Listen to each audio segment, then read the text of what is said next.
Convidado. Há 18 milhões de pessoas na Ucrânia a precisar de ajuda humanitária, um número que representa 40% da população do país. Uma situação difícil que pode vir a piorar com a chegada do inverno e das temperaturas negativas.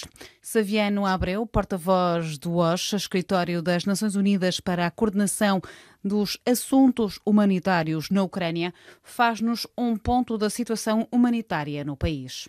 A gente já está chegando nos quase 200 dias do início da guerra aqui na Ucrânia e a situação está piorando a cada dia. Infelizmente, eu acho que a situação humanitária na Ucrânia não está mais nos meios de comunicação como estava antes, mas a situação está tão ruim ou pior do que quando isso era notícia todos os dias. As pessoas precisam de ajuda, principalmente agora que o inverno está chegando, para conseguir estar protegidas durante o inverno duro que aqui na Ucrânia pode chegar a menos 20 graus. Imagina o que é viver numa casa e tem muitas pessoas nessa situação, sem portas, sem janelas, meio destruídas, sem gás para aquecer, sem eletricidade, e essa situação é a situação, infelizmente, de milhões de ucranianos hoje que estão nas áreas mais afetadas pela guerra. Então, a situação do inverno é uma coisa que preocupa a gente muito, é urgente que podamos ajudar essas famílias, mas também as necessidades humanitárias que estão aqui desde o início da guerra, que é a falta de acesso à água em muitas áreas do país, falta de acesso à eletricidade, a gás, a comida, a proteção, e isso é o que nós estamos tentando fazer e acelerar o nosso suporte a essas pessoas que estão precisando de ajuda antes do inverno chegar.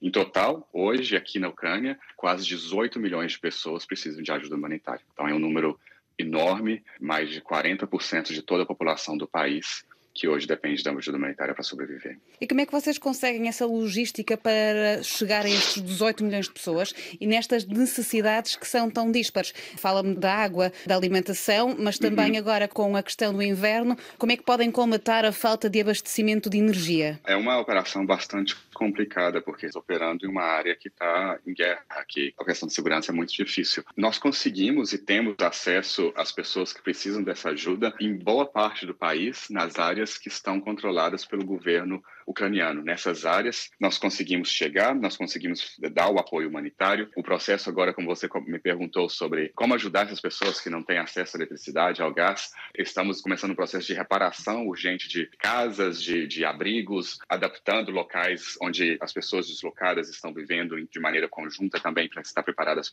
para o inverno, distribuição de kits para o inverno, de combustível sólido para que eles possam aquecer na casa se não têm acesso ao gás. Tem várias maneiras, várias formas que podemos ajudar. Também oferecemos dinheiro, ajuda direta em dinheiro, para que as pessoas podem fazer as escolhas delas e poder comprar o que elas necessitem, né, para passar esse período. Mas uma coisa importante que eu acho que não podemos deixar de comentar é o nosso acesso, ao acesso humanitário às áreas que estão sob o controle da Federação Russa ou dos grupos afiliados. Nessas áreas, nós não podemos entrar desde o início da guerra, na verdade. Nós não conseguimos cruzar as frentes de batalha para entregar os suprimentos que precisamos levar para as áreas que não estão controladas pelo governo da Ucrânia, e o nosso acesso está sendo negado desde o início da guerra, e é uma situação urgente, eu diria desesperadora, que essas pessoas que estão desse outro lado da frente de batalha, ou nas áreas bem perto da frente de batalha também, porque por questões de segurança muitas vezes não conseguimos ir a essas áreas, possam receber a ajuda humanitária que elas necessitam depois de passar esses quase 200 dias que eu comentava de uma guerra feroz que está deixando um nível de destruição aqui no país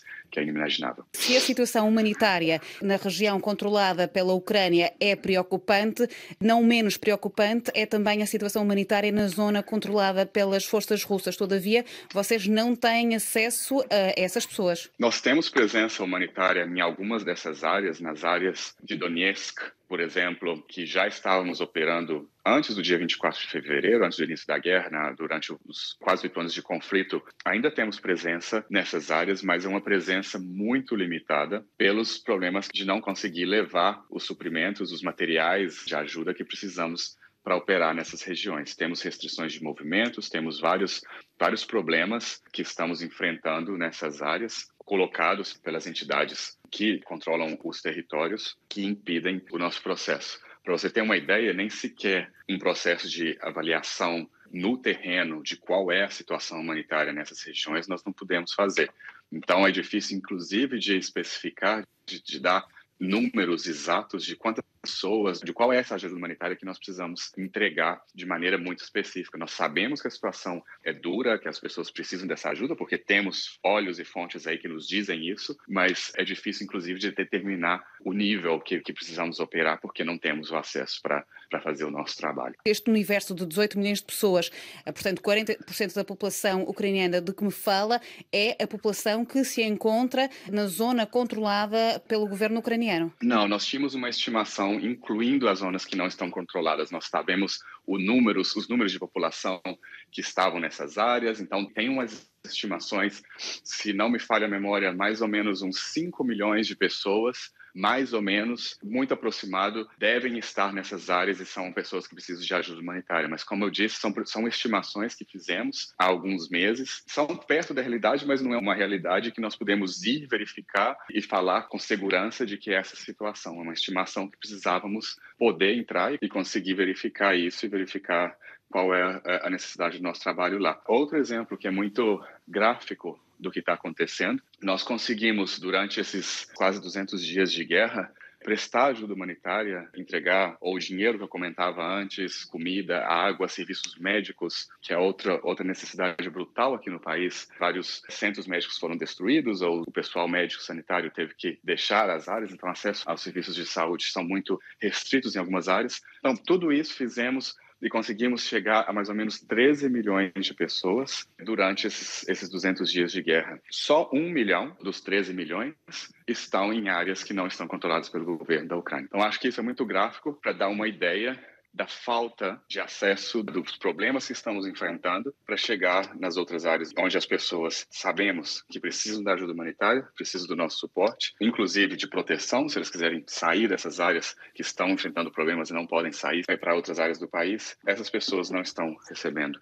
a ajuda, pelo menos da nossa parte, da parte das organizações humanitárias, que elas deveriam receber. Estas pessoas são de que faixa etária? São maioritariamente mais velhas que não puderam sair do país?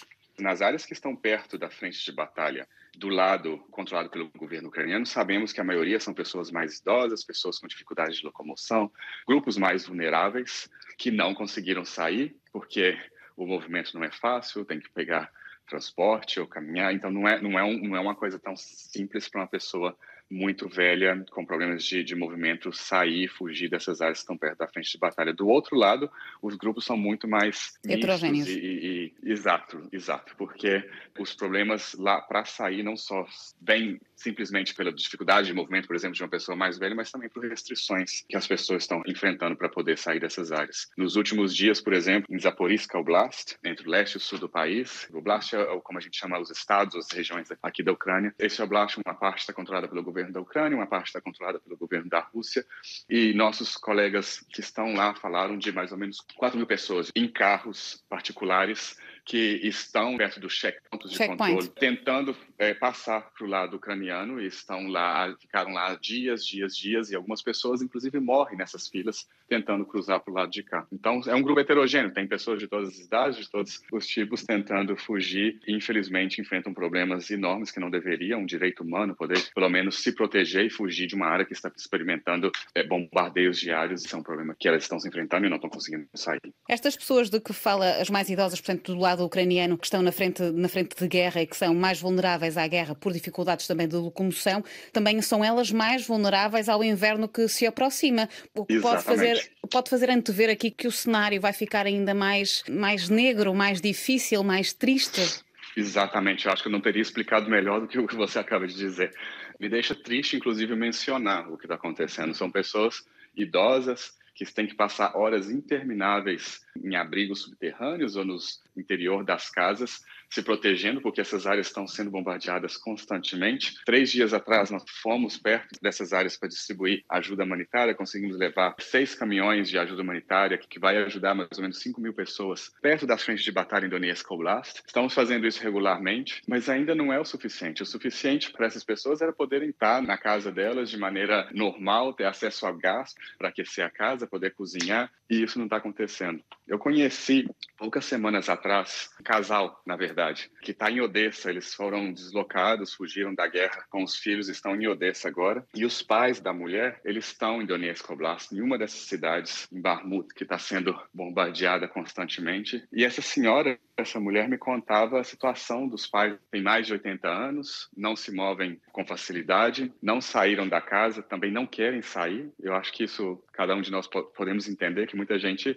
é a casa deles, onde eles viveram a vida toda, eles não querem sair dali, mesmo tendo um acompanhamento diário. Esse casal de idosos estão lá. E essa senhora, em Odessa, sabendo que eles não têm acesso a gás para cozinhar, por exemplo, ela busca maneiras muito criativas para conseguir enviar por correio suprimentos para os pais dela. A única maneira que os pais conseguem ter acesso a alimentos lá é recebendo essa ajuda que a própria família está enviando por correio, envelopes de sopa, inclusive combustível para cozinhar, de uma maneira que ela me explicou muito criativa para conseguir que o correio aceite enviar combustível. E você vê nos olhos dessa mulher o desespero dela de saber que os pais estão lá e não poder fazer mais do que só enviar coisas por correio diariamente para que eles possam se alimentar e que possam cozinhar e que possam fazer alguma coisa. A casa deles, recentemente, foi atingida por um bombardeio e a parte superior da casa pegou fogo. E esses dois velhinhos lá carregando baldes de água tentando apagar isso, porque corpo de bombeiros não está na região, não pode ajudar. A história dessa família, que me marcou muito, dá um panorama exato do que as pessoas mais idosas e mais vulneráveis estão sofrendo em Donetsk. Em outras partes do país também, mas especialmente lá onde que a luta agora armada está bem intensa. Era Saviano Abreu, porta-voz do OSHA, Escritório das Nações Unidas para a Coordenação de Assuntos Humanitários na Ucrânia, ele que se encontra neste momento em Kiev.